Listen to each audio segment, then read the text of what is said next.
من الشیطان اللعین الرجیم بسم اللہ الرحمن الرحیم الحمدللہ. کوئی سفر کے لیے بہترین سامان تقوی. اور پھر سورہ تکاثر. یہ آیت چونکہ ابھی 2-3 مرتبہ شاید اور تلاوت کی جائے، لیکن پھر بھی اس میں ایک انتہائی اہم پیغام ہے، جس کی وجہ سے مولا متقیان نے نہج البلاغہ میں قرآن کی بہت کم آیتوں کی تفسیر کی ہے، لیکن اس میں اس آیت کی تفسیر شامل ہے. اور غالباً خطبہ نمبر 221 موقع ملے تو اسی 2-3 دنوں میں آدھے صفحے کے اس خطبے کو، جو الہاکم التکاثر کی تشریح تفسیر، تو میں غافل کر دیا مال و دولت کی کثرت میں. گرچہ تکاثر عربی زبان میں ہر چیز کی کثرت کو کہتے ہیں، اسی لیے بعض ترجمے میں دولت کے بدلے شاید اولاد کا ذکر ہو، قبیلے اور خاندان کا ذکر ہو، دنیاوی زینتوں کا ذکر ہو.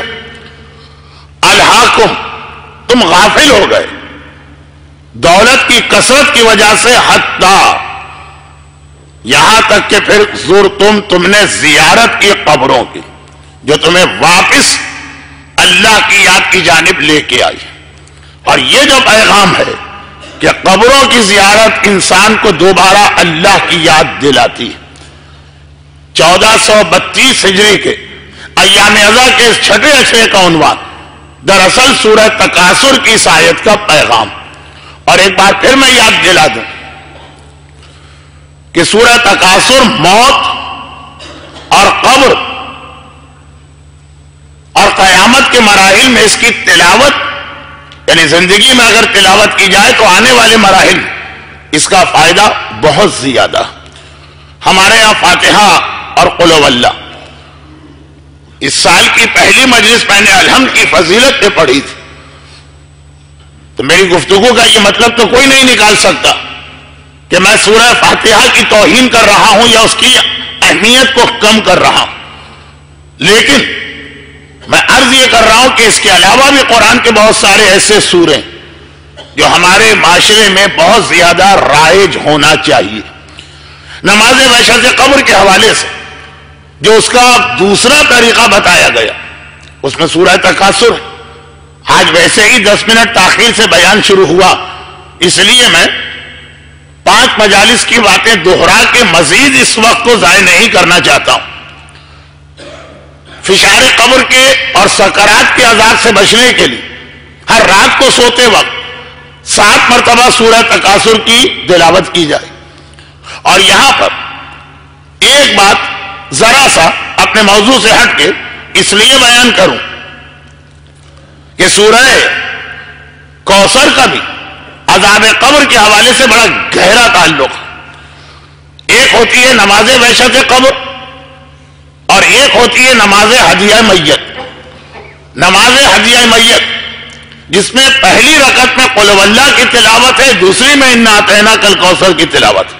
باقی طریقہ بالکل فجر جیسا، یعنی ترتیب بدل. جو عام طور پہ ہم نمازیں پڑھتے ہیں واجب، قل هو اللہ ہمیشہ ہمارے یہاں دوسری رکعت میں ہوتا، لیکن ہدیہ میت کے اندر یہ ترتیب بدلی گئی. اور یہ میں نے اس لیے عرض کیا کہ بعض لوگوں نے اپنی ایک عادت بنائی، اور بری عادت نہیں، عادت یہ بنائی ہے کہ روزانہ وہ یہ خیال کرتے ہوئے کہ آج دنیا میں کوئی نہ کوئی تو مومن مرا ہوگا، نماز وحشت قبر پڑھ لیتے ہیں. اب اس کے اندر یہ ذہن میں رکھیے گا کہ میں مجلس پڑھ رہا ہوں، سوال و جواب یا فقہی مسائل کا کوئی سیشن نہیں، اس لیے بہت ساری باتوں میں اپنے آپ پہ کنٹرول کر رہا ہوں. اس میں چونکہ کئی مراجع تو اس طریقے کو ہی غلط قرار دیتے ہیں، نماز وحشت اس لیے پڑھ لینا کہ کوئی تو مرا ہوگا، اور جو چند اجازت بھی دیتے ہیں تو وہ یہ کہتے ہیں کہ قربتاً للہ کی نیت نہ ہو، رجاء مطلوبیت کی نیت. اب یہ سمجھانا پڑتا ہے کہ دونوں میں فرق کیا ہے نیتوں میں. نیت الفاظ کا نام تو نہیں ہے نا.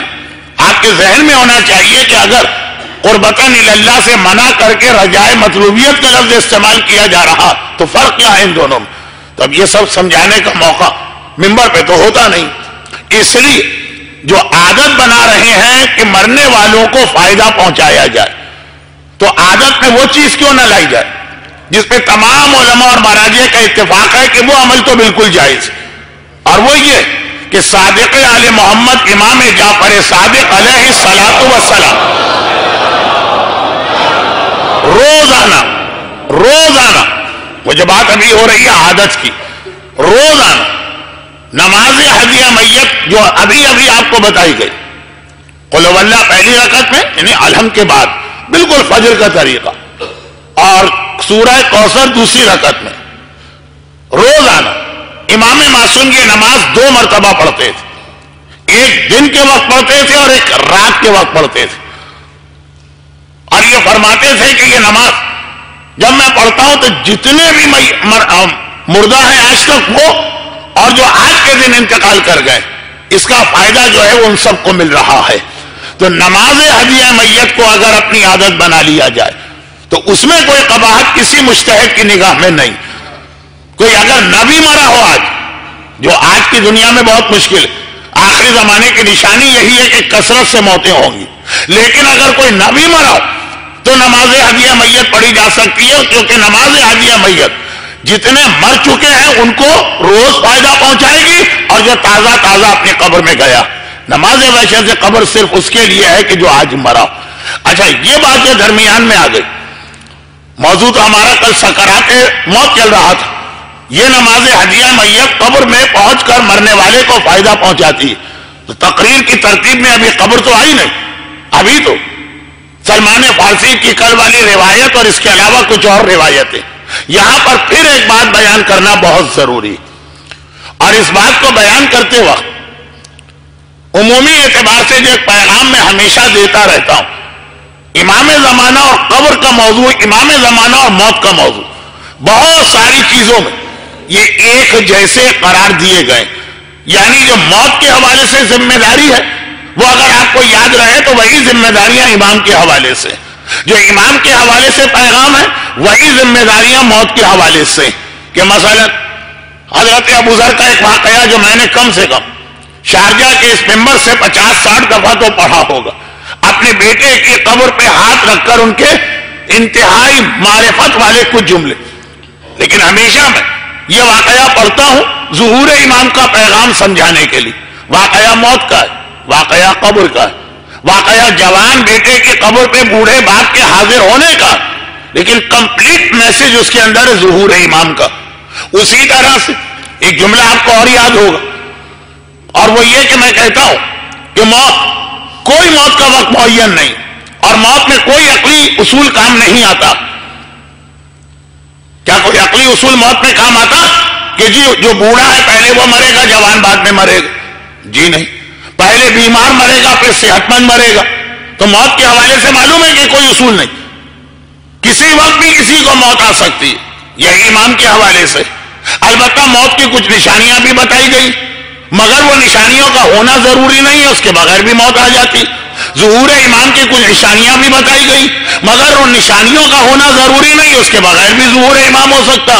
تو موت پر یہ آپ کو ایک عجیب بات محسوس ہوگی اگر آپ 40 سال سے زیادہ عمر والوں سے یہ پوچھیے کہ جب مولانا نے شروع میں مجلسیں پڑھنا آغاز کیا تھا تو زیادہ موضوع کیا تھا؟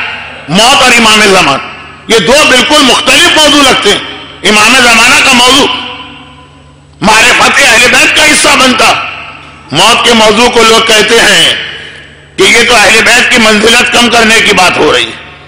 آپ کو شاید پتہ نہ ہو، جب موت کے عنوان پہ میں نے مجالس شروع کی تو یہ جملے اکثر کہے جاتے تھے کہ یہ فضائل اہل بیت کو گھٹایا جا رہا. گھٹایا کن معنوں؟ ان معنوں کہ اگر یہ سارے عذاب مومن کو پیش آنے والے تو ہمیں فائدہ کیا ہوا علی کو ماننے کا؟ علی کو ماننے کا فائدہ تو اس وقت ہے کہ ہم شراب پیے اور پھر بھی کوئی عذاب نہ. علی کو ماننے کا فائدہ یہ ہے کہ ہم لوگوں کا مال ہڑپ کر جائیں پھر بھی ہمیں کوئی عذاب نہ. علی کو ماننے کا فائدہ یہ ہے کہ ہم نمازیں قضا کریں اور پھر بھی ہم سے کوئی سوال نہ کیا جائے. دیکھیں یہ اعتراض کرنے والے کے پاس یہ ہے میرے مولا کی معرفت کہ ہم نے تو علی کو مانا ان چیزوں کے لیے. بلکہ ایک صاحب نے تو منبر پہ وہ آتے تھے پہلے کچھ اور تھے پھر کچھ اور ہو گئے. انہوں نے کہا کہ یہ ساری چیزیں تو میں اس وقت سنتا تھا جب ادھر تھا، میں اسی لیے تو اس کو چھوڑ کے ادھر آیا ہوں. یہاں بھی یہی چیزیں ملیں گی کہ برزخ ہے اور عذاب ہے اور فشار ہے، اور یہ تو فائدہ کیا ہوا؟ اور یہ کہا گیا کہ یہ فضیلت اہل بیت بیان ہو رہی ہے. میں کہتا ہوں اس سے بڑی شان اہل بیت میں گستاخی کوئی نہیں. کیا علی اس دنیا میں اس لیے آئے ہیں کہ لوگوں کی نمازیں قضا کروائیں؟ کیا علی دنیا میں اس لیے آئے ہیں کہ لوگوں کو شراب پینے کی اجازت دلوائیں؟ کیا علی دنیا میں اس لیے آئے ہیں کہ ہمارے بچے ڈسکو اور ڈانس کے اندر جائیں؟ کہا کہ پھر فائدہ کیا ہوا علی کا؟ ہم نے فائدے کے لیے علی کو مانا ہی نہیں. ہم نے علی کو علی سمجھ کے مانا. جو علی اللہ کے لیے کہہ رہے وہ ہم علی کے لیے کہہ رہے. علی نے یہی کہا نا کہ اے خدا، نہ میں نے جنت کے لالچ میں تجھے مانا ہے، نہ دوزخ کے عذاب سے گھبرا کے تجھے مانا. میں نے تجھے عبادت کا حقدار پایا اس لیے میں نے تجھے مانا. ہم نے علی کو اس فضیلت کا حقدار پایا اس لیے ہم نے علی کو مانا. علی ہمیں عذاب سے بچائے تب بھی علی کو مانیں گے، اور علی ہی ہمارا ہاتھ کاٹ دے تب بھی علی کو مانیں گے. کیا نہیں ہے؟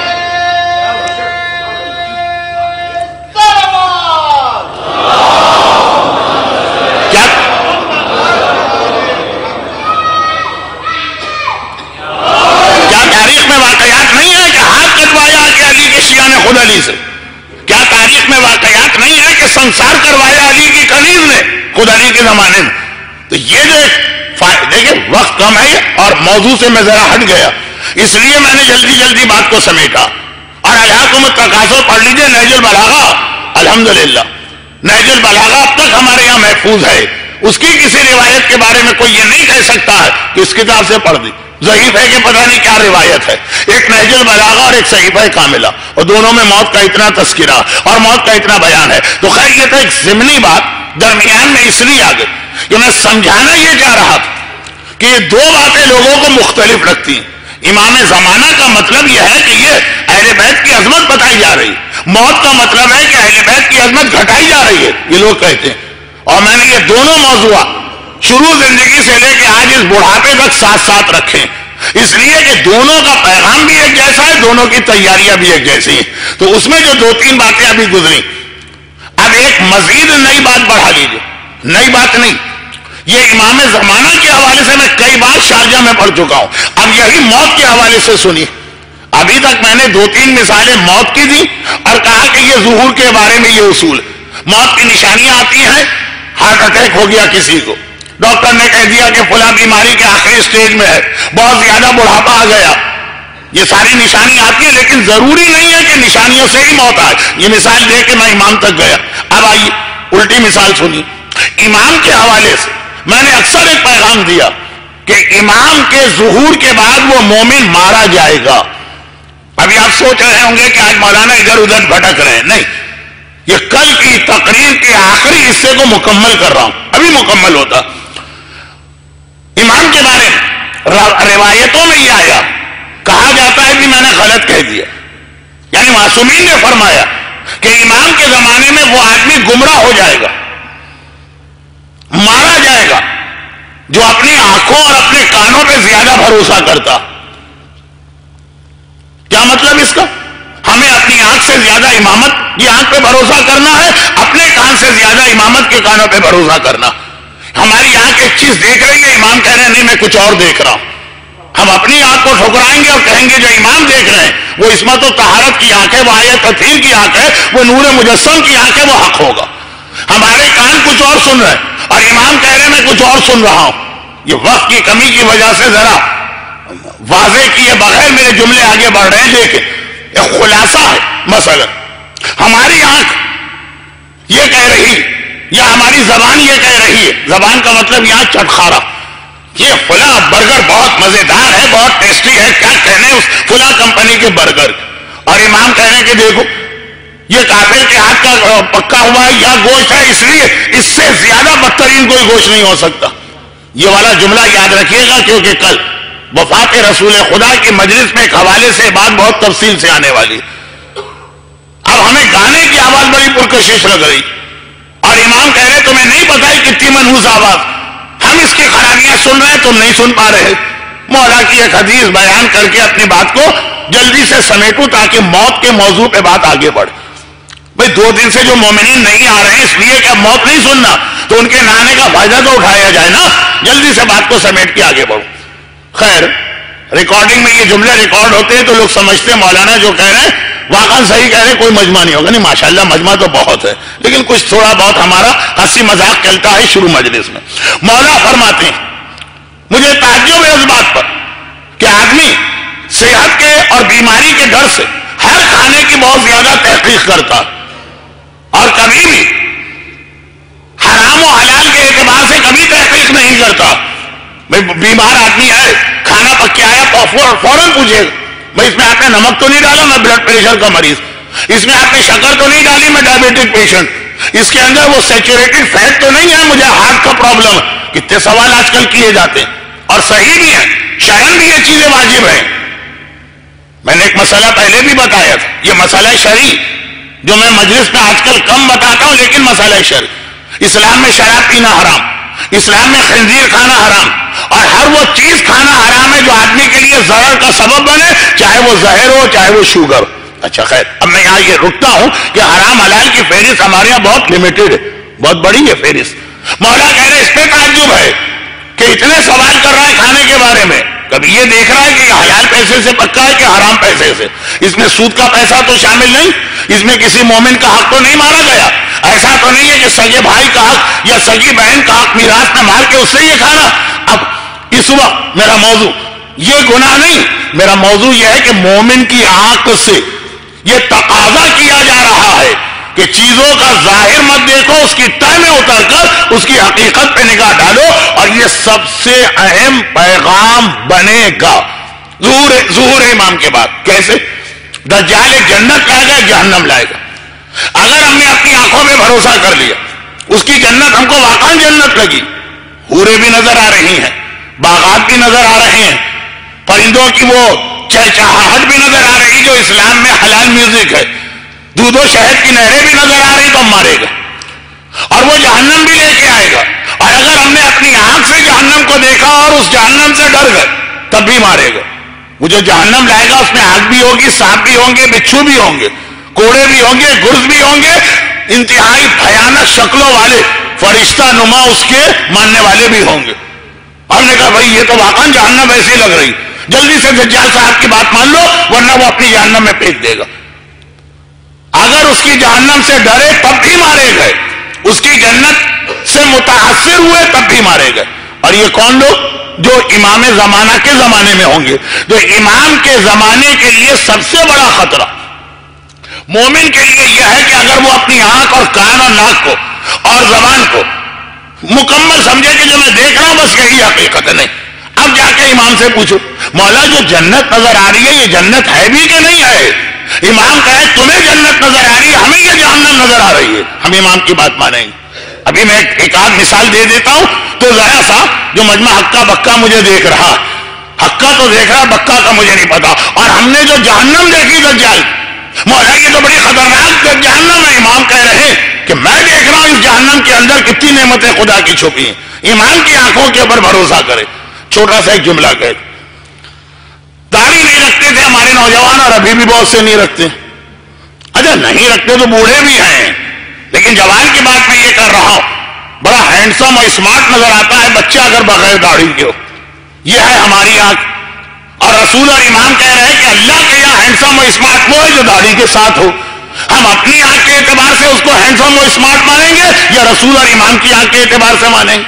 عورت یہ سمجھتی ہے کہ اگر میں بن ٹھن کے بیوٹی پارلر سے تیار ہو کے بغیر حجاب کے نکلوں تو بڑی حسین جمیل اور خوبصورت نظر آؤں گی۔ اور امام کا جو جملہ ہے اس کا میں ترجمہ کروں گا تو آپ کو اچھا بھی نہیں لگے گا، لفظ امام کا ہے لیکن بہرحال ترجمے میں جا کر اس میں کچھ ایسی خرابی آ جاتی ہے کہ امام فرماتے ہیں کہ یہ جو بن ٹھن کے بیوٹی پارلر سے تیار ہو کے نکلی ہوئی ہے، سمجھ رہی نا کہ میں بہت ہی اسمارٹ نظر آ رہی ہوں، بہت ہی خوبصورت نظر آ رہی ہوں، سارا مجمع مجھے دیکھ رہا، لوگ مجھے دیکھ رہے ہیں، میری ویلیو بڑھ رہی۔ اور امام کہہ رہے ہیں کہ 70,000 فرشتے اس پہ لعنت بھیج رہے، یعنی اس پہ پھٹکار برس رہی، وہ جسے اپنے آپ کو اتنا خوبصورت سمجھ رہی ہے امام کے اعتبار سے اس پہ پھٹکار برس رہی۔ اور اگر ہمیں ایسی بیوی مل گئی جو پردے کی بوبو ہے، حجاب کرنے والی ہے،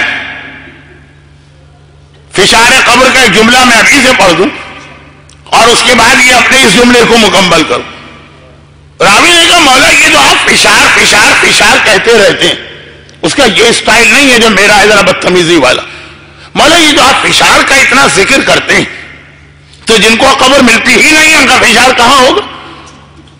پہلے زمانے میں ایک سزا حکمران بہت دیتے تھے اور وہ یہ ہے کہ مجرم کو سولی پہ چڑھا دیا، پھانسی نہیں سولی. اب وہ 2-2 سال اور 1-1 سال اور 3-3 سال مرنے کے بعد بھی ہوا میں لٹک رہا، سامنے آنکھوں کے سامنے نظر آ رہا. لاس اینجلس کا 20 سال پہلے کا واقعہ میں نے پڑھا تھا. اب تو دنیا کتنی ترقی کر گئی. 20 سال پہلے کا جملہ کیا تھا؟ وہ مذاق اڑانا تھا اسلام کی عقیدہ موت کا. اس زمانے میں فشار قبر پہ پڑھتا بھی زیادہ تھا. مولانا فشار قبر، ہم نے تو فلاں مرنے والے کی قبر میں ہر اینگل سے اتنے کیمرے فٹ کر دیے. بھائی جو میری عمر کے یہاں بزرگ بیٹھے ہیں، ہمارے زمانے میں کرکٹ میچ خالی ایک کیمرے سے کور کیا جاتا، کچھ نظر آتا تھا کچھ نظر بھی نہیں آتا، ایک کیمرہ. اب یہ کتنے سارے کیمرے کیری پیکر کی وجہ سے اور اس کے بعد کی وجہ سے یہ ہر اینگل نظر آتا. تو مولانا ہم نے قبر میں ہر اینگل سے کیمرے لگا دی اور 3 دن کی ریکارڈنگ کی. نہ تو کوئی فشار نظر آیا، نہ کوئی منکر نظر آیا، نہ کوئی نکیر نظر آیا. یہ رکھے ہیں کیسے ہمارے پاس پوری کی پوری آپ دیکھ لیجیے، بس وہ قبر کا مردہ اسی حالت میں پڑا ہوا. اور اب تو آپ کو پتا ہے کیمرہ کتنی ترقی کر گیا، کتنے مننے چھوٹے چھوٹے کیمرے آ کے ہر چیز ریکارڈ کر لیتے.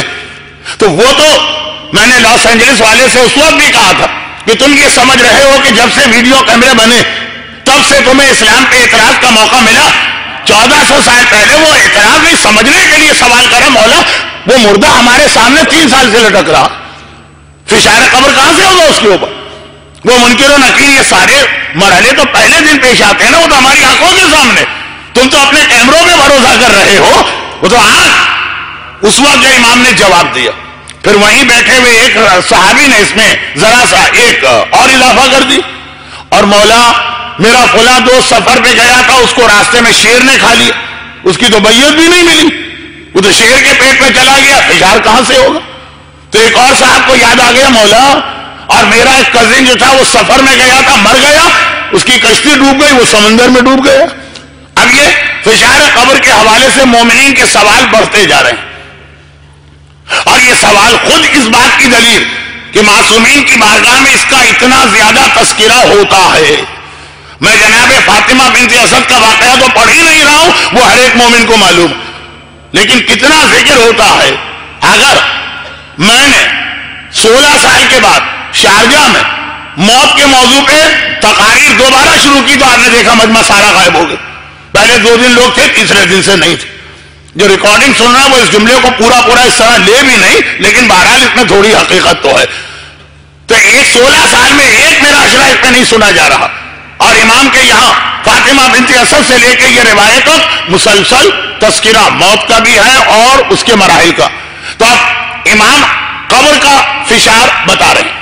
راوی نے کہا کہ جو ہوا میں ہمارے سامنے لٹک رہا، 3 سال جناب زید شہید کا لاشا کتنے عرصے کوفے کے محلہ کناسا کے اندر لوگوں کے سامنے لٹکا رہا، یہاں تک کہ پرندوں نے ان کے بدن میں گھونسلہ بنا لیا تھا. اور یہ جو اس نے کہا کہ کشتی ٹوٹ گئی اور میرا کزن ڈوب گیا، یہ بھی صحیح کہا. کتنے لوگ سمندر میں ڈوب کے مر جاتے ہیں، قبر ہی نہیں ملتی. اور وہ جو اس نے کہا کہ میرے دوست کو شیر کھا گیا، وہ بھی صحیح کہہ رہا. شیر، بھیڑیے، ریچھ، چیتے کتنے لوگوں کو کھا جاتے ہیں. اب یہ سب کے سوالات فشار قبر ابھی مرحلہ نہیں آئے. امام کا ایک جملہ جو ہم حجاب والی عورت سے کہنا چاہتے ہیں اور ان کے ذریعے ان کے مردوں سے کہنا چاہتے ہیں یا مردوں کے ذریعے عورتوں سے کہنا، جو بھی کہیے، امام نے فرمایا کہ یاد رکھو. دیکھیے امام سیدھا سادہ جواب بھی دے سکتے ہیں، لیکن اس وقت امام جس تفصیل میں گئے، امام نے کہا یاد رکھو ہمارے عقیدے کے حساب سے جو حق بھی ہے، جو زمین کا خدا ہے وہی ہوا کا خدا ہے، وہی پانی کا خدا ہے، وہی جانوروں کا خدا. جو زمین کو حکم دے کے فشار کروا سکتا ہے وہ ہوا کے ذریعے سے بھی فشار کرواتا ہے، وہ سمندر کے پانی کو حکم دیتا ہے اس میں فشار کرو، وہ جانور کے میوے کو حکم دیتا ہے کہ اس کو فشار کرو. ایک ہی خدا ہمارے پاس ہے. یہ نہیں ہے کہ زمین کا خدا الگ ہے اور ہوا کا خدا الگ. تو بھائی یہ مرنے والا تو ہوا میں چلا گیا، اب زمین کے خدا کی بات تو وہاں نہیں چلے گی، ایسا تو نہیں ہے نا. تو امام ایک جملہ کہہ سکتے تھے کہ فشار ہر ایک کو ہوتا، ہوا میں لٹکنے والے کو ہوا، اور ڈوبنے والے کو پانی، اور جانور کا کھاجا بننے والے کو جانور. لیکن جملہ یہاں سے شروع کیا کہ ایک ہی خدا ہمارا ہے جو زمین کا بھی وہی ہے اور آسمان کا بھی وہی ہے، ہوا کا بھی وہی ہے، پانی کا بھی وہی ہے، جانور کا بھی وہی ہے. وہ اس جملے کی وجہ سے میں یہ روایت ٹائم سے پہلے لے آئے. ویسے آنا تو تھی یہ فشار کی روایت. جملہ کیا مطلب؟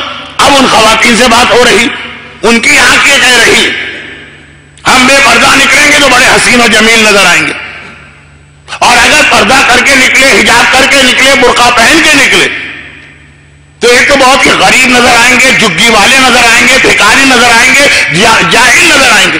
لوگ کہیں گے پتہ نہیں کس نیچ گھرانے سے تعلق رکھنے والی عورتیں آ گئیں. پاکستان کے بعض علاقوں میں اس میں ایک لفظ اور بڑھ گیا ہے جس کو میں ممبر پہ اپنی زبان پہ لانا بھی نہیں چاہتا. ایک خاص پیشے سے تعلق رکھنے والی عورتوں نے بھی آج کل برقع پہننا شروع کر دیا. ہم یہ سب سمجھے جائیں گے. اب وہاں تو بات ہو گئی کہ تم اپنی آنکھوں میں یا محلے والوں کی آنکھوں میں یا رشتہ داروں کی آنکھوں میں برقع پہن کر جتنی بھی بوڑھی نظر آنے لگی. عورت کا سب سے بڑا ٹینشن یہ کہ میں بوڑھی کبھی نظر نہ ہوں. لیکن رسالت اور امامت کی آنکھ یہ کہہ رہی کہ اس سے زیادہ حسین، جمیل، خوبصورت اور شان و شوکت والی عورت تو یہی نہیں. جو امام سے کسی نے ایک سوال کیا کہ مولا اب وہ حوروں کے حوالے سے روایت لمبی ہے، میں تو چکرا گیا، پوری روایت پڑھوں تو میرا آج کا موضوع کہاں جائے گا. خلاصہ یہ جو جملہ امام جو ایک مومنہ عورت ساری زندگی اللہ کے دین کی اطاعت کرتے ہوئے گزارے گی، ایسا اس کا حسن و جمال ہوگا کہ جنت کی حوریں اس کو دیکھ کے شرمندہ ہو جائیں گی، وہ جنت کی حوروں کے حسن جمال پہ چھا جائے گی. جو ہمیں اور آپ کو اچھی نہیں لگتی ہماری بیوی اگر وہ برقع پہن لے، اچھی وہ لگتی ہے جو ننگی آدھی جا رہی ہے، ٹھک ٹھک سینڈل کو جو ہے وہ زمین پہ مارتی ہوئی جا رہی ہے، بڑی خوبصورت، بڑی اچھی لگتی ہے. اپنی وفادار بیوی اچھی نہیں لگتی کیونکہ اس نے یا اسکارف پہنا ہوا یا برقع پہنا ہوا. جنت کی یہ کون کہہ رہا ہے؟ یہ امام کہہ رہے ہیں. اب ایک ہماری آنکھ ہے، ایک امام کی آنکھ. تو مومن اپنی آنکھ کو ترجیح دے گا یا امام کی آنکھ کو ترجیح دے گا؟ مگر وہ فشار والی روایت میں نے کیوں پڑھی؟ ہاں وہ اس لیے پڑھی. اب خواتین سے بھی ایک بات مگر یاد رکھیے ہے خواتین، حجاب کرنے والی خواتین، ہم ایک ہی اللہ کو مانتے ہیں. زمین کا بھی وہی اللہ ہے، آسمان کا بھی وہی اللہ ہے، سمندر کا بھی وہی اللہ ہے، ہوا کا بھی وہی اللہ. تو حجاب بھی اللہ کے لیے کیا جاتا. جو اللہ مسجد اور امام باڑے کا وہی برتھ ڈے پارٹی کا بھی اللہ. دو الگ الگ اللہ نہیں، یہاں کا الگ ہے وہاں کا الگ ہے. یہاں پہ آؤ تو یہاں کے اللہ کی وجہ سے حجاب کرو، برتھ ڈے پارٹی والے اللہ کو حجاب کی ضرورت نہیں تو وہاں سے چلی جاؤ. شادیوں میں کوئی اور اللہ ہوتا ہے، تیسرا کوئی اللہ، اس کو کوئی حجاب نہیں چاہیے، اس سے وہاں بے حجاب چلی جائے. پاکستان میں کوئی اور اللہ ہے، چنانچہ جیسے پلین اڑے فوراً اپنا حجاب اتار کے پرس میں بند کرو، جو ذرا بڑے سائز کا اسی لیے خواتین رکھتی ہیں، اور وہاں کراچی ایئرپورٹ پہ ایسی ننگی جاؤ. نہیں، حجاب اللہ کے لیے، وہاں کا اللہ، یہاں کا اللہ، غمی کی تقریب کا اللہ، خوشی کی تقریب کا اللہ، سب ہے. اللہ کے لیے حجاب کرنا ہے تو یہ حجاب مسجد میں بھی ہوگا، یہ حجاب مجلس میں بھی ہوگا، یہ حجاب حج میں بھی ہوگا، یہ حجاب شادی میں بھی ہوگا، یہ حجاب پاکستان میں بھی ہوگا، یہ حجاب یہاں بھی ہوگا. تو یہ تو ایک ضمنی بات اس لیے آ گئی کہ ہماری خواتین نے دو قسم کے حجاب بنا لیے. اور امام نے اس سوال کے جواب میں یہ کہا کہ اگر دو خدا مانتے ہو تو دو اصول بناؤ. اگر ایک ہی خدا مانتے ہو تو جہاں جہاں تک وہ خدا ہے وہاں تک اس کا حکم چلے گا. مگر اصل بات یہ تھی. اب دیکھیے بہت ساری باتیں میں کتنی جلدی کہہ رہا ہوں، مجھے آپ کے قیمتی وقت کا بڑا خیال ہے. اب جو بات جہاں پر یہ بات اختتام کو پہنچ کر ہمارے اصل موضوع میں ملنی چاہیے وہ یہ کہ اپنی آنکھ پر اتنا بھروسہ نہ کرے، بلکہ اگر امام کی بات ایسی ہو جو بالکل آپ کی آنکھ سے ٹکرا رہی ہے. اب میں وہ جملہ کہہ دوں جو اصل میں تو مجھے کل پڑھنا ہے. کل وفات رسول خدا کی تاریخ ہے اور رسول خدا کا بیان ہوگا. ابو جہل اور ابو لہب تک نے یہ مان لیا. کل یہ واقعہ میں پھر پڑھوں گا اگر کہ بہت مشہور واقعہ، مگر چونکہ جس منزل پہ جانا ہے تو یہ واقعے سے ہی بات شروع ہوگی کہ جب پیغمبر نے کہا میں پہاڑی پہ کھڑا ہوں اور کہہ دوں کہ لشکر حملہ کر رہا ہے تو میری بات مانو گے کہ نہیں مانو گے؟ کیا کہا مانیں گے. پیغمبر نے کہا کیوں مانو گے، تمہاری آنکھ تو دیکھ ہی نہیں رہی. ابو جہل و ابو لہب کے الفاظ کا خلاصہ یہ ہے کہ ہم اپنی آنکھ کو آپ کی آنکھ پہ قربان کر دیں گے. آپ کی آنکھ دیکھ رہی ہے، ہمارے لیے وہ کافی ہے، چاہے ہماری آنکھ نہ دیکھے. یہ ابو جہل و ابو لہب کہہ رہا اور وہ مومن کہہ رہا. داڑھی منڈوانے سے زیادہ اچھا لگنے لگتا ہوں. سود کی جاب کرنے سے میرے گھر کی حالت اور اچھی ہو جاتی ہے. عورت کہہ رہی ہے بے پردہ ہو کے نکلنے میں اور اچھی لگ رہی ہوں. اور دجال کی جنت جنت ہی لگ رہی. امام کہہ رہی ہے جہنم ہے، ہم کو تو جنت لگ رہی. دجال کی جہنم، ہمیں تو جہنم ہی لگ رہی. اب یہ چیز آگے بڑھائیے. پورا امام کے حوالے سے یہ تو پورا میرا اشرا ہوتا. اپنی آنکھ چھوڑیں، امامت کی آنکھ کو دیکھیں. موت سے اس کا کیا تعلق ہے؟ موت سے اس کا تعلق وہ جملہ کہ جب کل جو میں نے سکرات موت کی کیفیت بتائی، سب سے پہلے مرحلے پر یہ آج ہماری چھٹی مجلس میں بات پہنچی. 6 مجلسیں ہو گئی ہیں اس عشرے کی، 9 میں سے 6، اور ابھی تک ہم سکرات موت ہی کے مرحلے میں اٹکے ہوئے. تو اب ذرا اس کے اگلے مرحلے میں داخل آج ہی ہو جانا ہے مصائب سے پہلے. مگر یہ سن لی، زندہ آدمی کی کھال کھینچ کے اتارو تو اس کو کم تکلیف ہوگی، ملک الموت کی تکلیف زیادہ. بدن کو آگ اور لوہے کی قینچیوں سے کاٹا جائے تو کم تکلیف ہوگی. یہ قبر کا مردہ سلمان سے کہہ رہا. ملک الموت کی تکلیف زیادہ. ہمیں اور آپ کو لوہے کی سیخ میں لگا کے جس طرح چکن ٹکے بھونے جاتے ہیں، اس طریقے سے گرل کیا جائے اور بھونا جائے، وہ تکلیف کم ہوگی. مرغ مسلم تو دیکھا، مسلم بکرا بھی آپ نے بہت دیکھا ہوگا، اور سنا بھی ہوگا کہ مسلم اونٹ فرائی کیے جاتے ہیں. مومن بھی مسلم فرائی کیا جاتا. امام کہہ رہے پھر بھی وہ تکلیف کم ہے، ملک الموت کی تکلیف زیادہ. اب یہ باتیں چل رہی، اس میں آئیے وہ جملہ اپنے زمانے سے مطلب مولا کی ظاہری خلافت کا زمانہ، جہاں پر بار بار مولا کو اپنے چاہنے والوں کو جہاد کے لیے آمادہ کرنا پڑ رہا. اب مولا کہہ رہے چلو جہاد پر، یہ بہانے بنا رہے ہیں. اب کوئی بہانہ بناتا ہے، کوئی بہانہ بناتا. روزے نہیں رکھتے لوگ، کوئی کہتا ہے میں بیمار ہوں اس لیے نہیں رکھ رہا ہوں، ٹھیک. کوئی کہتا ہے بڑھاپے کی منزل آ گئی اس لیے نہیں رکھ رہا ہوں. کوئی کہتا ہے کہ غریب آدمی روزہ رکھے، میرے پاس اتنے پیسے میں کیوں روزہ رکھوں. اس سے تو ہم کہتے ہیں بھائی غریب تو پورے 12 مہینے روزے رکھتا. اور ایک صاحب کہتے ہیں کیا کریں، اماں ابا نے روزہ کشائی نہیں کی تھی، وہ مر چکے. جب تک کہ روزہ کشائی نہ ہو تو ہم روزے رکھیں کیسے؟ اب اماں ابا کو زندہ کر کے تو ہم لانے سے رہے اور روزہ کشائی تو کروانے سے رہے. لیکن ہر ایک کے بعد الگ بہانے ہوتے ہیں نا. بعض کے بہانے لگتے ہیں، بعض کے بہانے شریعت اور امامت کا مذاق لگتا ہے کہ مذاق اڑایا جا رہا. مولا آج گرمی بہت ہے، ذرا ٹھہر جائیے، سردی آ جائے پھر چلیں گے جہاد پر. چلو اب تو چلو سردی آ گئی. مولا سردی بہت ہے، ذرا ٹھہر جائیے، گرمی آ جائے پھر چلیں گے جہاد پر. یہ تو نہج البلاغہ میں میرے مولا کا خطبہ، تم نے میرے کلیجے میں پیپ ڈال دی. یہ محاورے کا ترجمہ، محاورے. سردی میں کہتا ہوں تو گرمی میں کہتا ہوں. اب یہ تو ایک الگ موضوع چل رہا. اس میں بہت سارے لوگوں نے مل کے ایک بات کہی کہ مولا اب یہ الفاظ میرے ہیں، انہوں نے تو ذرا سا اس طرح بنا سوال کی بات کی ہوگی کہ توہین بھی نہ ہو امامت کی اور بہانہ بھی ان کا بہانہ نہ لگے اور بات بھی پہنچ جائے. مولا ہم اس لیے جہاد سے گھبراتے ہیں کہ بڑی تکلیف ہوتی ہے جہاد میں. تلوار، تیر، نیزے، برچھیاں معمولی بات نہیں ہے یہ سارے زخم کھانا. میدان جنگ میں تو یہی ہوتا ہے، وہاں نہ کیک تقسیم ہو رہے ہیں، نہ پیسٹری کھلائی جا رہی ہوتی ہے، نہ لڈو بٹ رہے ہوتے. میدان جہاد کا تو مقصد ہی ہے کہ تیر کھاؤ گے، تلوار کھاؤ گے، برچھیاں کھاؤ گے، نیزے کھاؤ گے. کوئی زیادہ زخمی ہوگا، کوئی کم زخمی ہوگا، کسی کا ہاتھ کٹے گا، کسی کا پیر کٹے گا، کسی کی گردن کٹے گی. یہی ہوتا ہے میدان.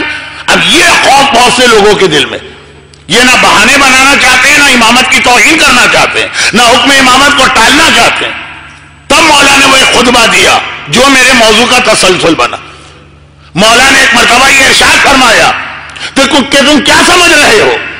کیا تم سمجھ رہے ہو کہ اگر بستر پر گھر میں مرو گے تو وہ آرام دہ موت ہوگی اور میدان جنگ کی موت تکلیف دہ ہے؟ یاد رکھو، میدان جہاد میں سارا جسم تلواروں سے ٹکڑے ٹکڑے ہو وہ تکلیف کم ہوتی ہے، بستر پہ ملک الموت زیادہ تکلیف پہنچاتا ہے. یہ والی تک اب دیکھیے بھائی، جو عذاب قبر روح نکالنے کا عذاب میں کل بتا رہا تھا، مولا نے اس کو میدان جہاد سے ملایا. فرمایا جس کا سارا بدن میدان جہاد میں ٹکڑے ٹکڑے ہو جائے اس کو کم تکلیف پہنچی. جو اپنے کمرے میں آرام سے اسی چلا کے ڈبل فوم کے گدے پہ سو رہا تھا, صبح گھر والے گئے کہا وہ تو مر گئے. بڑی اچھی موت, کیسے آرام سے مر گئے, نیند ہی میں روح قبض ہو گئی, کچھ پتہ ہی نہیں چلا. مولا کہہ رہے اس کو زیادہ تکلیف پہنچی ہے بدن ٹکڑے ٹکڑے ہونے سے, کیونکہ تم اپنی آنکھ سے دیکھ رہے ہو. پھر یہاں پہ وہ جملہ ہمارے 5ویں امام محمد باقر علیہ الصلوۃ والسلام نے پڑھا. وقت کہاں چلا گیا مجھے خود بھی نہیں معلوم, لیکن ذہن میں رکھیے گا کہ آج کی تقریر اصل میں جملے کی وضاحت تھی, گرچہ اس میں بہت ساری چھوٹی چھوٹی اہم باتیں آ گئیں. امام نے فرمایا کہ زیادہ تر یہ ہوتا کہ جسے تم بہت آرام سے مرتے ہوئے دیکھتے ہو وہ اتنی تکلیف کے عالم میں مر رہا ہوتا, کیونکہ تم تو اپنی اس آنکھ سے دیکھ رہے ہو. تمہیں نہیں پتا کہ دوسری دنیا کے اندر یہ والی آنکھ نہیں چلے گی. جیسے آپ کو معلوم ہے کہ آج کل ایسی چیزیں ایجاد ہو گئی ہیں کہ آپ ایسے گلاسز ہیں یا ایسے اینک ہیں یا چشمے, آپ اس کو آنکھ پہ لگائیں گے, رات کے اندھیرے میں آپ کو نظر آنے لگے. وہ دن کے لیے بیکار ہے, وہ رات کے لیے. امام نے کہا جسے تم سمجھ رہے ہو کہ بھائی وہ فلاں مرنے والا, پہلے بات یہاں سے شروع ہوتی, پھر اگلا جملہ تو اور خطرناک ہوتا, بھائی وہ تو بڑے آرام سے مرا. ایسے آرام سے اسے موت آئی کہ اس کو پتہ بھی نہیں چلا کب مرا, اور ہمیں بھی پتہ نہیں چلا. امام کہہ رہے تمہیں نہیں معلوم اس پہ کیا قیامت گزر رہی ہے, اور جسے تم سمجھ رہے بڑی تکلیف میں مر رہا ہے ایک آدمی بستر پر صحیح تڑپ رہا ہے اور گھبرا رہا ہے اور رو رہا ہے اور اس کے منہ سے تکلیف والی آوازیں بھی نکل رہی. پھر یہاں سے بات آگے بڑھائیے, ٹرک کے نیچے آگے ایکسیڈنٹ ہوا, ساری ہڈیاں چکنا چور ہو گئی, ہوائی جہاز کریش کر گیا, ہوا کے اندر ہی جل کے مر گیا. ہم نے کہا کتنی تکلیف سے موت ہوگی, یہ تم اپنے اندازے سے کہہ رہے کیونکہ تم اپنی آنکھ پہ دیکھ بھروسہ کر رہے. تمہیں کیا پتا کہ وہ موت کتنی آرام سے آئی ہے. جو بات میری تھی نا کہ اپنی آنکھوں پہ مت جائی, خاص طور پر دوسری دنیا کے بارے میں. یہ میں نے خاص طور پہ کیوں کہا کہ ویسے تو اس دنیا میں بھی ہر جگہ ہماری آنکھ نہیں چلتی. ہمیں کافر کے ہاتھ کا پکا بکھانا اچھا لگتا ہے, امام کہنا غلط, لیکن دوسری دنیا میں تو آپ کی آنکھ چلے گی بالکل بیکار, تھرڈ کلاس, کام ہی نہیں آئے گی وہاں پہ. تو وہاں کے بارے میں امامت سے پوچھے. وہ فرماتے جو آرام سے مر رہا ہے وہ بہت تکلیف سے مر رہا زیادہ تر, اور جو بہت تکلیف سے نظر آ رہا. اب میں میدان جہاد کی طرف نہیں گیا, میں نے تو کہا کہ ایک آدمی ٹرالر کے نیچے آ گئے, ساری ہڈیاں اس کی چکنا چور ہو گئے. ہم نے کہا کتنی تکلیف سے موت آئی ہوگی, تم اپنی آنکھوں سے دیکھ کے کہہ رہے, امام کہہ رہے کتنے آرام سے مرا. تم نے دیکھا کہ وہ ہوا میں جل کے مر گیا, تم نے کہا بہت تکلیف سے مرا ہوگا, تمہیں کیا پتا کتنے آرام سے مرا. اور اس کے بعد پھر ایک جملہ دونوں میں بڑھ جاتا کہ یہ بہت آرام سے مرا, اس کا مطلب یہ تو بہت نیک ہے اللہ کے یہاں, اس کا بڑا رتبہ ہے. اب وہ داڑھی میں منڈاتا ہے تو بڑا نیک ہے کیونکہ بڑے آرام سے مرا, اور وہ بے حجاب بھی گھومتی تھی عورت تو بڑی نیک ہے کیونکہ بہت آرام سے مری. یہ فیصلہ آپ نے کیسے کیا کہ بہت آرام سے مرا؟ اپنی آنکھ دیکھ کر نا. یہ امام نے نہیں کہا کہ 100% زیادہ تھا, او فلاں آدمی ہم تو اسے اتنا اچھا اور نیک سمجھتے, ارے کیسی اس کو اذیت ناک موت ہوئی, ٹکڑے ٹکڑے ہوا اس کا بدن, اس کا مطلب ہے اندر کہیں نہ کہیں کوئی گڑبڑ تھی. یہ فیصلہ تم نے کیسے کر لیا؟ چلے مرنے والے کے بارے میں بری بات نہیں کہتے, لیکن جو اچھی بات کہہ رہے وہ بھی تم نے کیسے کہہ دیا؟ اور اس کے بعد پھر آئیے, میں نے شاید پہلے بھی کہا تھا کہ میرا بچپنا اور ابتدائی جوانی جو ہے وہ رضویہ سوسائٹی میں گزری ہے, جو کراچی کی ایک بہت مشہور مومنوں کی بستی. ایک دفعہ جب میں نے اس سوال کا جواب دیا, جو بعض متقی لوگ پوچھتے ہیں سوال اچھا ہے لیکن ذرا کچھ زیادہ ہی پوچھ لیتے ہیں کہ بھائی مولانا, کیونکہ رضویہ کے اندر کراچی میں اس زمانے میں 2 ہی غسل خانے تھے میتوں کے, خاردر کا ایک رضویہ کا. خوجے حضرات ساری میتیں خاردر لے جاتے تھے اور سادات کی ساری میتیں رضویہ آتی تھی, پورے شہر کی میتیں. تو ہر نماز ظہر کے بعد ایک نہ ایک تو نماز جنازہ ہوتی تھی, اور میرے سامنے کی باتیں, میرا بچپنا تھا, یہ بچے مجلس میں بیٹھے میری بات سن رہے ہوں گے, میں بھی سن رہا ہوں. لوگ آ کے مولانا سے پوچھا کرتے تھے, مرحوم مولانا محمد عادل صاحب کیا نماز جنازہ پڑھ سکتے ہیں؟ ارے بھائی کیوں نہیں پڑھ سکتے, نماز جنازہ تو وہ بھی پڑھ سکتا ہے جس پہ غسل واجب ہو, مسجد میں نہیں ہونی چاہیے امام باڑے صحن. کہا نہیں لیکن مولانا وہ نماز میں ہم پڑھتے ہیں لا نعلم منہ الا خیرا، کہ اے اللہ ہم مرنے والے کے بارے میں گواہی دیتے ہیں وہ خیر پر تھا. یہ تو ہمارا جاننے والا، یہ تو بے نمازی ہے، اس نے تو اپنے بھائی کا حق کھایا، یہ تو شرابی ہے، یہ تو بے حجاب. اب متقی پریشان ہے کہ اللہ کے سامنے گواہی دے رہے تو ہم کیسے گواہی دیں؟ چلے ہمیں نہیں پتا مرنے والا کیسا ہے، جنازہ آ گیا پڑھ لی، وہاں تک تو بات سمجھ میں آ گئی. معلوم ہے ہمارے ہی محلے والا، ہمارے ہی رشتے دار، اور ایک بار نہیں تقریباً ہر دوسرے دن یہ سوال پوچھا جاتا. اب اس وقت مجھے اتنا تو یاد نہیں ہے کہ ان کو جواب کیا ملتا، اتنا معلوم ہے کہ وہی جواب ملتا ہوگا جو میں دے رہا ہوں، کیونکہ پھر یہ لوگ نماز جنازہ میں آتے. کیوں جواب وہی کیوں ملتا ہوگا؟ اس لیے کہ اس کا جواب بہت پہلے صادق آل محمد امام جعفر صادق علیہ الصلوۃ والسلام دے چکے، بہت پہلے امام اس کا جواب دے چکے ہیں. بھائی سیدھی سادی بات، یہ ایک ہماری فقہ کا ایک اصول یاد رکھیں، اگر کوئی مسئلہ عامۃ البلوہ یعنی ایسا مسئلہ ہو کہ ہر دور ہر زمانے میں بار بار پیش آ رہا ہو، تو اس میں ضرور امام سے پوچھا گیا اور امام نے جواب دیا، حدیث ڈھونڈنا پڑے گی. ہاں بالکل کوئی نئی چیز کہ بھئی یہ کلوننگ ہے امام کے زمانے میں نہیں تھی، یا ٹیلی ویژن ہے امام کے زمانے میں نہیں تھا، یہ فیس بک ہے امام کے زمانے میں نہیں تھی، تو اب موتیں تو امام کے زمانے میں ابھی ہوتی تھی، اور کتنے ہی مرنے والے امام کے زمانے میں بے نمازی بھی مرتے تھے اور شرابی بھی مرتے تھے، اور یہ مسئلہ ہر ایک کے، بلکہ وہ لوگ زیادہ پوچھتے ہوں گے کیونکہ وہ تو عربی بالکل جانتے تھے، ان کی زبان عربی. تو یہ کیا ممکن نہیں ہے؟ اور یہی ایک جواب مراجع کا نماز کے بارے میں بھی، نماز عامۃ البلوہ مسئلہ رسول خدا سے لے کے 11ویں امام کی شہادت تک ہر امام کے زمانے میں، ہر دور میں، ہر علاقے میں، ہر قسم کے لوگوں نے نماز پڑھی. ہو ہی نہیں سکتا کہ اس میں کوئی چیز ہو اور وہ معصوم نے بتائی نہ ہو یا آنے سے رہ گئی. کوئی ایک آدھ امام کے زمانہ ہو تقیہ کا ہوگا. تو یہ آج کس پہ انکشاف ہوا کہ ہمارے تشہد نامکمل ہے اور ہماری نمازیں غلط ہیں اور ہمارے والدین غلط اور ہمارے دادا پردادا سے لے کے امام کے زمانے تک کے سارے صحابی غلط. یہ نماز کوئی نیا مسئلہ کو تھوڑی ہے کہ ہم کہیں کہ بھائی یہ تو ابھی ابھی آسمان سے نازل ہوئی ہے تو اس میں مراجع ایک چیز کہہ رہے ایک چیز بھول گئے.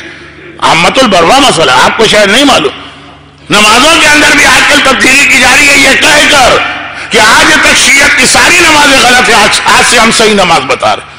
اور ایسی عبادت جو اس کثرت کے ساتھ کی گئی، جو ہمارا سوال غیروں پر ہوتا ہے غیر ہم سے پوچھیں گے. ہمارا سوال یہ ہوتا ہے رسول خدا نے اتنی نمازیں پڑھی 23 سال اور مسلمانوں کو اب تک یہ پتہ نہیں چلا کہ کیسے نماز پڑھ رہے تھے، یہ کیسے ممکن ہوگا؟ یہی پتہ نہیں چلا. آپ بولتے تھے کہ ہاتھ باندھتے تھے کہ باندھتے تھے تو کہاں پہ باندھتے تھے، کیسے ممکن ہے؟ وہ تو رسول تھے جو 23 سال نماز پڑھی. ائمہ طاہرین نے تو 250 سال آنکھوں کے سامنے نماز پڑھی. آج تک پتہ ہی نہیں کسی کو کہ کیسے نماز پڑھی. آج 1432 ہجری یا 1422 ہجری کے ایک مومن پہ کہیں سے وحی نازل ہوئی.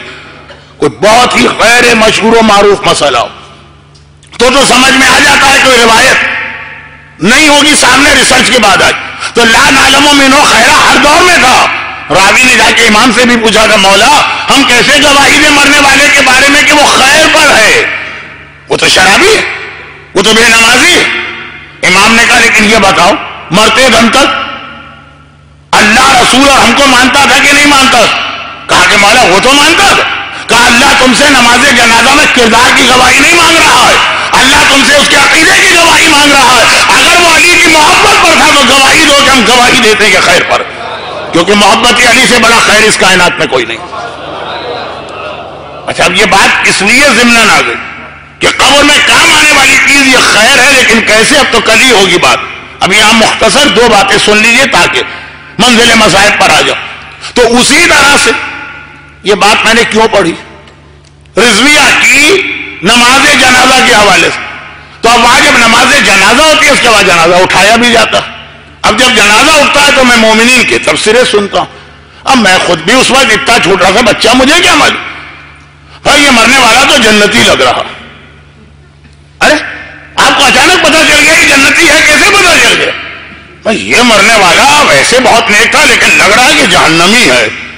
ارے ابھی تو آپ نے اس کی شکل بھی نہیں دیکھی، آپ تو نماز جنازہ پڑھ کے جا رہے ہیں، نہ دوستی نہ رشتہ داری نہ اس کا چہرہ دیکھا، کفن میں لپٹی ہوئی میت غسل خانے سے آتی ہے، رکھ دی گئی، نماز پڑھی، اٹھائے چلے، کہا بھائی دیکھو اس کا مردہ بھاری کتنا ہے، ہمارے کندھے ٹوٹ گئے، آج جا کے وکس کی مالش کرنا پڑے گی، جس کا مردہ بھاری ہو وہ جہنمی۔ اور یہ دیکھو کیسا پھول کی طرح سے ہلکا پھلکا جو ہے وہ مردہ جا رہا ہے، اس کا مطلب ہے کہ جنتی۔ یہ جو فیصلے جو اصل بات میں کہہ رہا اپنی آنکھ کی مدد سے کرتے ہیں کہ وہ مرنے والا بڑے آرام سے مرا تو بہت اچھی موت آئی ہے، اور وہ بڑی تکلیف میں مرا تو بہت بری موت آئی ہے، اس کے جنازے نے ہمارا کندھا توڑ دیا تو اس کا مطلب جہنمی ہے، اس کا جنازہ پھول کی طرح سے تو اس کا مطلب ہے جنتی۔ یہ سب حماقتیں اپنی اس آنکھ پر بھروسہ کرنے، اور امام کہہ رہے ہیں کہ بہت سے اچھے جو بظاہر اچھے ہیں، یعنی جن کی موت اچھی نظر آ رہی، اتنا شدید عذاب ان پہ آ رہا، اور اس کا ایک نقصان۔ اچھا امام کو یہ ساری بات بیان کرنے کی ضرورت کیا تھی؟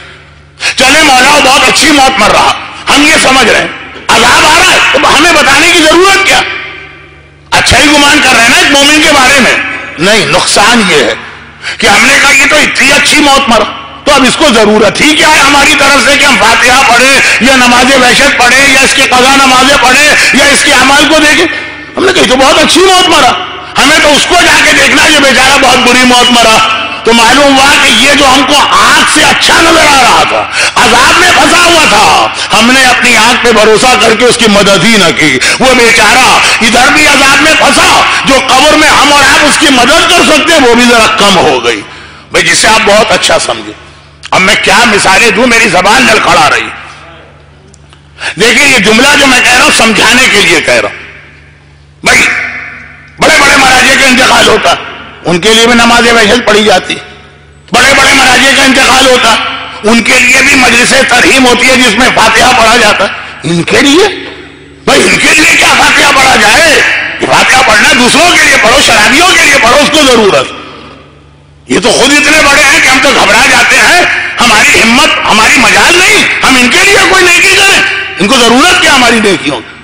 اب میں مراجع تو میں نے خالی بات بالکل سمجھ میں آ جائے اس لیے کہا، لیکن جو نیک اور مقدس لوگ ہیں معاشرے میں، معصوم تو نہیں ہے نا، ایک آدھ غلطی ہوئی ہوگی، ہماری طرف سے ان کو مدد پہنچ جاتی، ہم تو یہ سمجھ کے مدد نہیں کریں، ان کو کیا ضرورت اس بیچارے کو۔ پتا چلا شرابی یہاں بھی شراب پی کے سارے مزے لوٹ گیا، مرنے کے بعد بھی دھڑا دھڑ اس کے لیے نیکیاں بھیجوائی جا رہی، اور ایک مقدس و متقی آدمی یہاں زحمتیں اٹھاتا رہا، گھر والوں نے سوچا یہ اتنا نیک ہے اس کو کیا ضرورت، تو جو تھوڑی بہت اس سے غلطی ہو گئی اس کو بھی کوئی معاف کرانے کو تیار نہیں۔ اس لیے اسلام نے کہا اپنی آنکھ پہ موت کے حوالے سے بھروسہ نہ کرنا، جو بہت اچھی موت مر رہا ہے ہو سکتا ہے بڑی شدید تکلیف میں ہو، جو بہت بری موت مر رہا ہے ہو سکتا ہے بڑی اچھی کیفیت میں ہو، تو خیر موت نام اس بات کا کہ اپنی آنکھوں پہ بھروسہ نہ کرو، اس کی تکلیف کا خیال کرو۔ اب سوال پلٹ کے یہاں تک پہنچا، یہ آخری میرا نقطہ ہے اور بہت چھوٹا سا، کہ یہ جو مولا نے کہا کہ میدان جنگ میں تلواروں سے کٹ کے مر جاؤ گے تو تکلیف کم ہے، کسی بڑے ٹرالر 32 ویلر والے ٹرالر کے نیچے آئے ہڈیاں چکنا چور ہو گئی وہ تکلیف کم ہے، پلین کریش ہوا سارا جسم ایسا جل گیا کہ لاشا پہچانا نہیں جا رہا، تکلیف کم ہے، ملک الموت کی تکلیف زیادہ، تو مولا پھر کیا کیا جائے اس تکلیف کو کم کرنے کے لیے یا معاف کرنے کے لیے؟ ایک دو باتیں کل آ چکی ہیں جو زندہ لوگ کر سکتے، نماز وحشت سے نماز ہدیہ میت تک، ہدیہ میت کی نماز کو نماز وحشت سے زیادہ اہم سمجھیں، ان معنوں میں کہ روز پڑھی جاتی ہے، اگر اللہ طاقت دے تو ایک صبح اور ایک شام پڑھیے، دن والوں کے لیے الگ رات والوں کے لیے الگ۔ نماز وحشت کا تعلق رات سے ہے کیونکہ منکر و نکیر کے سوال رات میں آتے ہیں، سانپ اور بچھو جو کاٹتے ہیں وہ دن کو بھی کاٹتے ہیں رات کو بھی کاٹتے ہیں، اس لیے امام نے اس کی نماز دن میں 2 بار رکھی۔ یہ ساری چیزیں تو آ گئی جو قبر کے فائدے کے لیے، ملک الموت جو آ گیا تو ایک دو باتیں کل آئی تھی، ایک آخری بات آ گئی، یہ آخری بات بہت بڑی بات ہے لیکن ٹائم کم ہے، اس لیے میں اس کو بس ایک حدیث کی شکل میں پیش کر کے آج کی مجلس ختم کرتا ہوں، اور وہ یہ ہے کہ یہ سوال پھر وہی بات جو میں نے ابھی تشہد کے اندر اضافے کے حوالے سے کہی کہ موت کی یہ تکلیف آج کا مسئلہ نہیں ہے، 1400 سال سے چلا رہا، اس سے بھی پہلے کہا لیکن میں تو اسلام کی تاریخ پڑھوں. تو جب امام نے یہ مسئلہ بتایا لوگوں نے ضرور پوچھا ہوگا مولا حل تو بتائیے اس کا. اور اسی کے جواب میں سورہ یاسین ہم کو ملی. جو ہم لوگ مرنے والے کے سرانے سورہ یاسین پڑھتے ہیں اسی کے جواب میں تھی. اسی کے جواب میں کلمات الفرج ملے, لا الہ الا اللہ العلیم الکریم, لا الہ الا اللہ العلی العظیم سے لے کے آخر تک. یہ مختلف لوگ سوال کر رہے ہیں, لیکن اس کا ایک بہت ہی آسان سا جواب امام نے دیا. پانچویں امام محمد باقر علیہ السلام کے پاس ایک مومن پہنچا اور یہی سوال کر رہا. وہ رسول خدا سے لے کے مولا کائنات سے لے کر شہزادی کونین سے لے کر قبر کے عذاب سے شہزادی کونین نے بھی ڈرایا,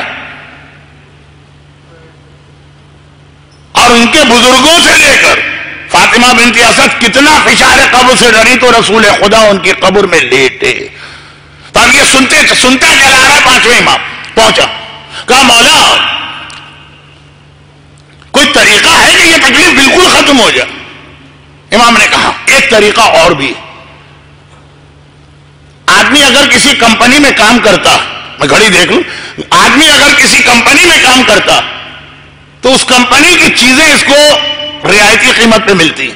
بھائی تمہیں 50% ڈسکاؤنٹ ہوگا کیونکہ تم اس کمپنی میں کام کر رہے. بعض اوقات ایسا ہوتا ہے کہ نہیں, تم اس کمپنی میں کام کر رہے تمہارے لیے اتنی چیزیں فری ہیں, استعمال کر سکتے ہو. یہاں تو نہیں, پاکستان میں کچھ جگہوں پر ٹیلی فون کمپنی میں کام کرتے ہیں, PTCL میں, اچھا تمہارے گھر میں جو فون لگے گا یہ فری, جتنی چاہے کالیں کرو. وقت نہیں ہے ورنہ اس مثال کو میں 15 منٹ کھینچ سکتا ہوں. ملک الموت وہ اللہ کی کمپنی میں کام کرتا, جو اللہ کی ایک کمپنی ہے, لمیٹڈ نہیں ہے, لیکن جو اللہ کی ایک کمپنی ہے جو موت کے حوالے سے کام کرتی ہے, ملک الموت اس میں بہت اہم پوسٹ پر ہے. ملک الموت کو ایک پرمیشن ملی ہوئی, وہ امام فرما رہے ہیں, شروع کے جملے میرے ہو گئے تاکہ بات سمجھ میں آ, کہ امام نے کہا کہ ملک الموت کو اللہ نے ایک اجازت دی, جو تمہارا دوست ہوگا اس کو کوئی تکلیف نہیں پہنچانا, وہ تمہیں ایک سہولت تمہیں ملی ہے, تم اس کمپنی میں چیف ایگزیکٹو ہونا, تم اس کمپنی کے اندر ڈائریکٹر ہونا یا جنرل مینیجر ہونا, تمہیں اجازت. جو تمہارا دوست ہے جب اس کی روح قبض کرنا ہو تو پھر اسے کوئی تکلیف نہیں پہنچانا, بہت آرام سے جانا. دوستی ہے نا, وہ دوستی میں باتیں کرتے ہوئے اس کو اٹھا کے لے آنا, اس کو پتا بھی نہیں چلے گا. واقعا کبھی ایسا ہوتا ہے کہ ہم کہیں جا رہے ہیں, دوست مل گیا, باتیں کرنے لگا, ہم کو جانا ادھر تھا, باتیں کرتے کرتے اس کے ساتھ ادھر نکل گئے, پھر اچانک یاد آئے, ایسے ہی ملک الموت لے جاتا. اب تو امام نے تو اتنا آسان نسخہ بتا دیا, ملک الموت سے دوستی کرو. راوی کا تو منہ اتر گیا, چہرہ لٹک گئے. مولا یہ تو آپ نے مسئلے کو اور مشکل کر دیا, ملک الموت سے دوستی کر لو.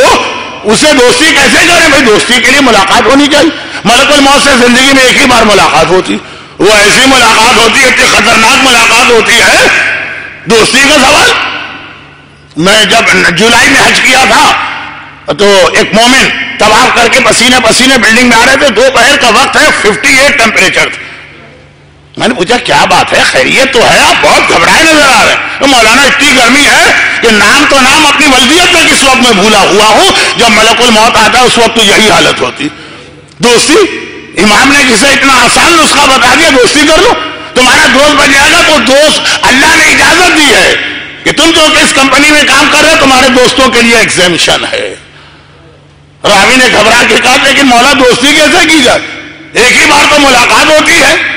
امام نے کہا نہیں, دوستی کے اور بھی طریقے. ملک الموت یہ اس کا ایک طریقہ ہے کہ جب بھی کسی نماز کا وقت آتا وہ اس وقت نگاہ ڈالتا ہے دنیا میں کون آدمی نماز کا وقت آتے ہی مصلی پہ جا کے کھڑا ہو گیا. جس مومن کو 40 دن وہ ہر نماز میں اولے وقت مصلی پہ کھڑا دیکھے, خود بخود ملک الموت کو اس سے محبت ہو جاتی, خود بخود.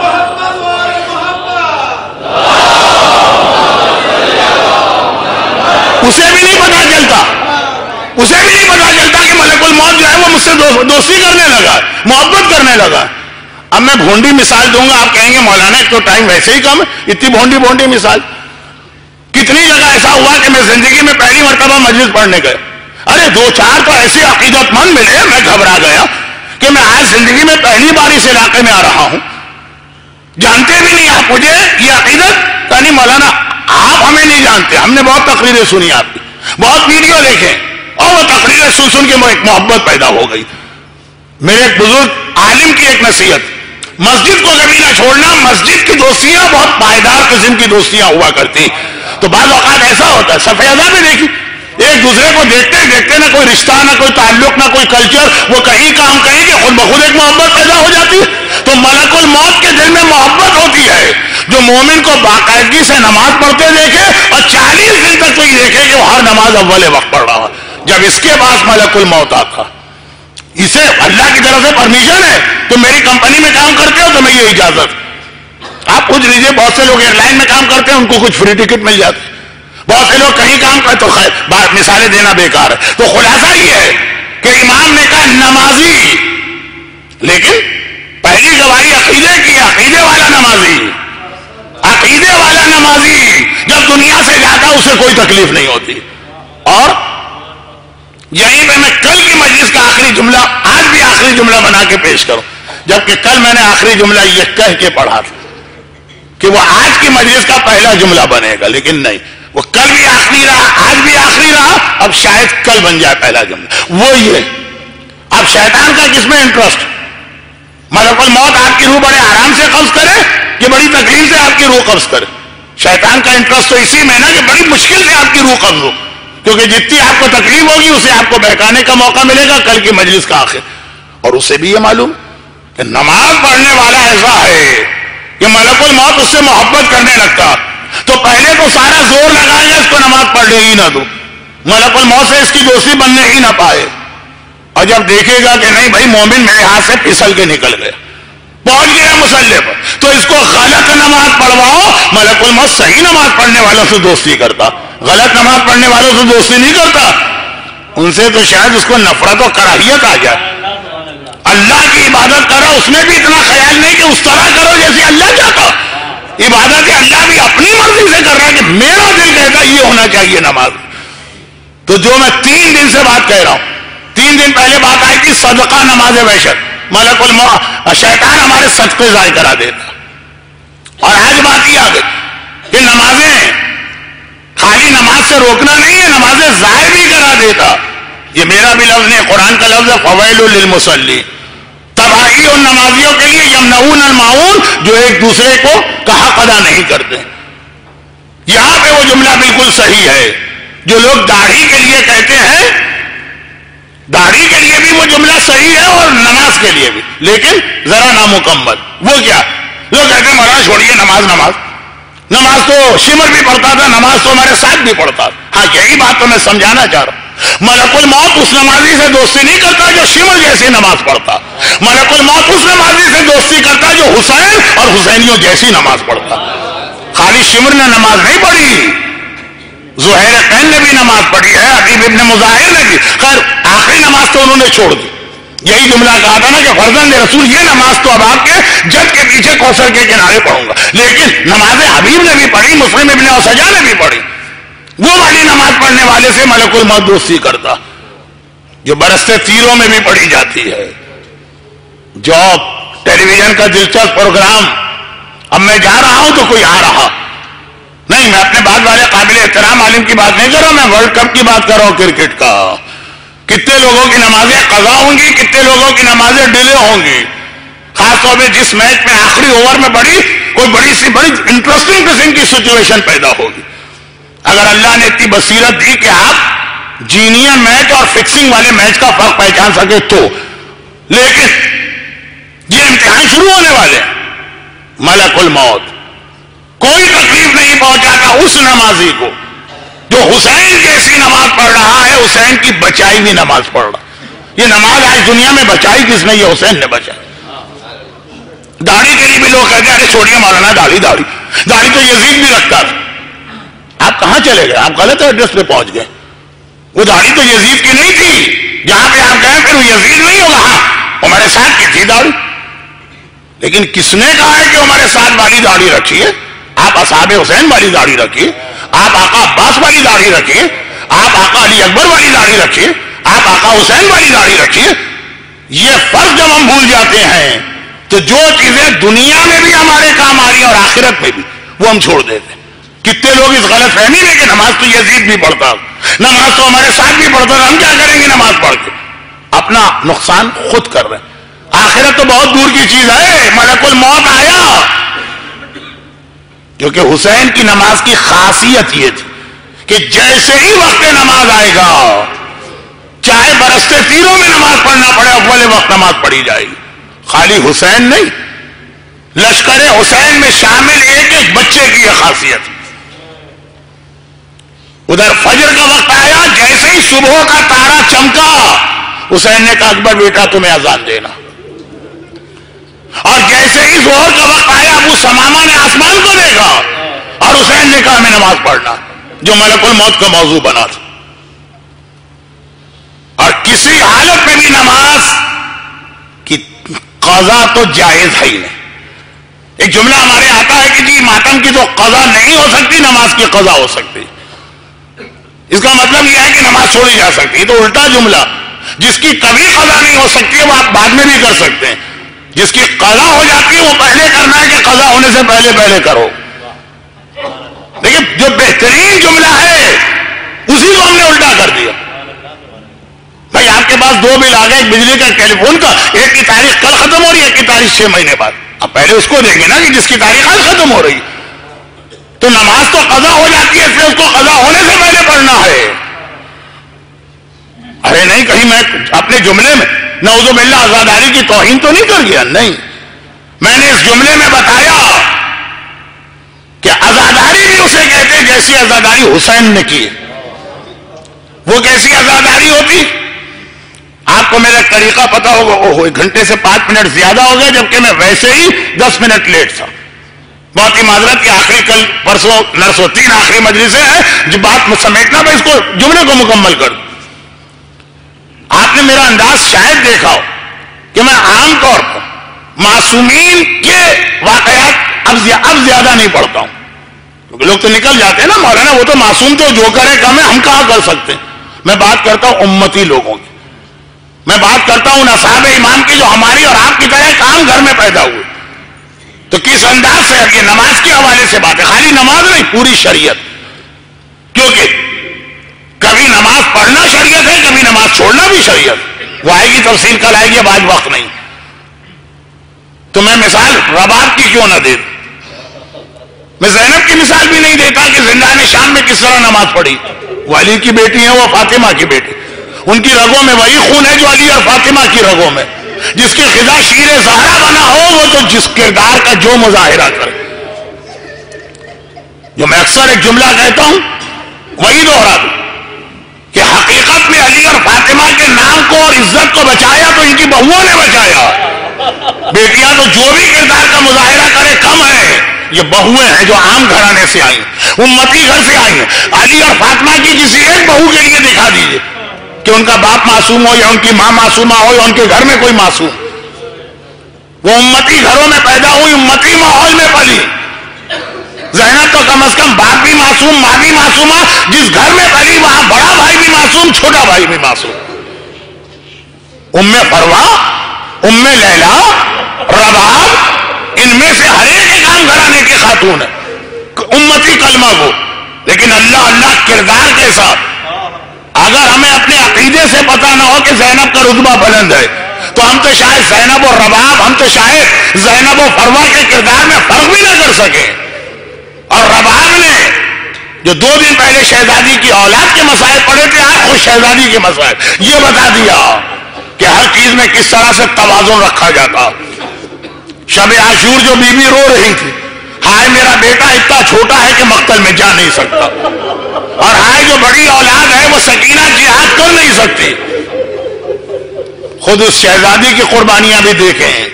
11 محرم کی تاریخ آئی، محمل و ہماریوں کے بغیر سیدانیوں کا قافلہ کربلا کے جنگل سے لے جایا جا رہا۔ اونٹ ادھر سے لے جائے گئے کہ جہاں خاک کربلا پہ شہیدوں کے بے گور و کفن لاشیں پڑے۔ ہر بیوی نے اپنے وارث کے لاشے پہ اپنے آپ کو گرا دیا۔ لیلا اکبر کے لاشے پہ گری، فروا قاسم کے لاشے پہ گری، زینب حسین کے لاشے پہ آئی، کلثوم میرا بھیا عباس کہتے ہوئے فرات کی جانب چلی۔ ایک رباب تھی، پہلے تو اصغر کی ننھی سی قبر کا ایک طواف کیا، جس کا پتہ شاید رباب کو بھی نہ ہو، وہ تو شمر نے نیزہ زمین میں گاڑ کے بتا دیا کہ اصغر کہاں پہ ہے، اور پھر حسین کے لاشے کے قریب آئے، اور ایک مرتبہ پہلے تو حسین کے لاشے کا طواف کیا۔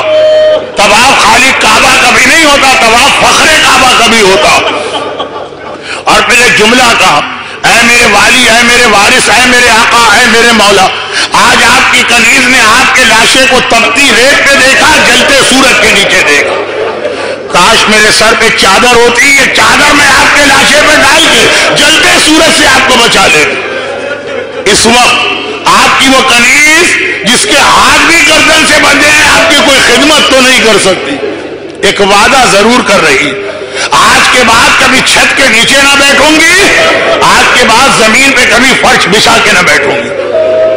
اور یہ وعدہ رباب نے اس طرح پورا کیا کہ شام کا تو قید خانہ ہی ایسا ملا جس پہ نہ چھت تھی نہ کوئی فرش تھا، مگر مدینے آ کے بھی رباب کبھی کمرے کے اندر نہیں گئی، پوری زندگی صحن میں بیٹھے بیٹھے گزار دی۔ صرف ایک جملے کے لیے میں نے ان مصائب کی زحمت دی، یہاں تک کہ وہ دن آ گیا جس دن مدینے میں اتنی تیز بارش ہوئی، ایسی موسلادھار بارش ہوئی کہ زینب گھبرا گئی۔ زینب کو پتا ہے میرا بھیا حسین رباب سے کتنی محبت کرتا، دیکھا میری رباب صحن میں بیٹھی میں بھیگ رہی ہے، ایک مرتبہ کہا رباب آج تو کمرے میں آ جاؤ، رباب نے روتے روتے سر اٹھایا، شہزادی آج کیا فرق ہے؟ کہا دیکھتی نہیں کتنی تیز بارش ہو رہی ہے۔ کربلا کے واقعے کو کتنے دن گزر چکے، لیکن رباب کا جملہ بتا رہا جیسے اب تک عصر عاشور رباب کی آنکھوں کے سامنے، جیسے وقت رباب کی آنکھوں کے سامنے رک گیا ہے۔ رباب نے کہا شہزادی یہ بہت تیز بارش ہے مگر پانی کے قطروں کی بارش ہے، میں نے تو اپنے ولی اور وارث پر تیروں کی بارش ہوتے دیکھی ہے، ہائے میرا آقا تیروں کی بارش میں ہو اور میں پانی کے قطروں سے گھبرا کے اپنا وعدہ توڑوں۔ زینب سمجھ گئی اب سجاد کے علاوہ رباب کو کوئی نہیں لا سکتا۔ سجاد کے کمرے میں آئی، سجاد بیٹا تیری ماں رباب صحن میں بھیگ رہی ہے، ماں کو لے کے آ۔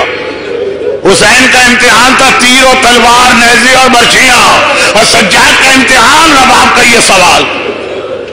3 دن پہلے میں نے کہا سجاد کا امتحان ننھی سکینہ کا سوال، بھیا ہم کب گھر جائیں گے؟ سجاد کا امتحان رباب کا یہ سوال۔ آئے ماں کے قریب، اماں اٹھیے اور کمرے میں تشریف لے کے۔ رباب نے صرف ایک سوال کیا روتے ہوئے، اذا کے بیچ میں صفِ اذا پر بیٹھ کر ایک سوال کیا، سجاد اتنا بتا دے آج بیٹا ماں سے بات کر رہا ہے یا امام مجھے حکم دے رہا؟ ذرا سینے پہ ہاتھ رکھ کے سوچی، نیزے کا اور تیروں کا مقابلہ کرنا آسان ہے، ماں رباب کے اس جملے کا جواب کیسے دے؟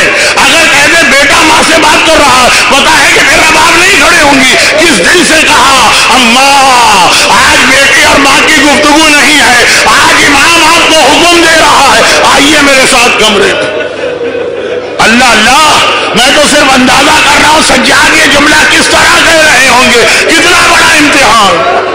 بس رباب نے سنا اور ایک جملہ کہا، بیٹا اگر یہ امامت کا حکم ہے تو اب رباب کو کوئی اعتراض نہیں ہے، رباب اپنا وعدہ توڑنے کو تیار۔ رباب نے بتایا شریعت پر ہر شے قربان ہے، رباب نے اپنا ماتم روک دیا حکم خدا، حکم شریعت پر، مگر آسمان کو دیکھا اٹھتے اٹھتے ایک جملہ کہا، خدا بندہ کربلا میں ایک امام سے وعدہ کیا تھا چھت کے نیچے نہ جاؤں گی، مدینے میں دوسرا امام حکم دے رہا، نہ وعدہ توڑنا چاہتی ہوں نہ حکم امام کی مخالفت کرنا چاہتی ہوں، خدا بندہ میرے وعدے کو بچا لے۔ تو یہ کہا اور اٹھتے اٹھتے لڑکھڑا گئی۔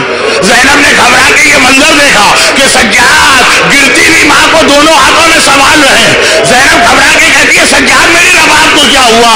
اللہ اللہ میرے آقا سجاد کا جواب ایک مرتبہ کہا پھوپھی اماں انا للہ و انا الیہ راجعون، ارے میری ماں رباب مجھے چھوڑ کے بابا کے پاس، الا ولعنۃ اللہ علی اعدائہم اجمعین، اجرکم علی اللہ۔ خدا بندہ جس طرح شہزادی رباب نے اہل بیت اطہار کے ساتھ وفاداری کا بھی مظاہرہ کیا اور تیرے احکامات اور شریعت کی پابندی کی، ہمیں بھی رباب کے غلاموں اور کنیزوں کو بھی سیرت رباب پر اسی طرح سے چلنے کی توفیق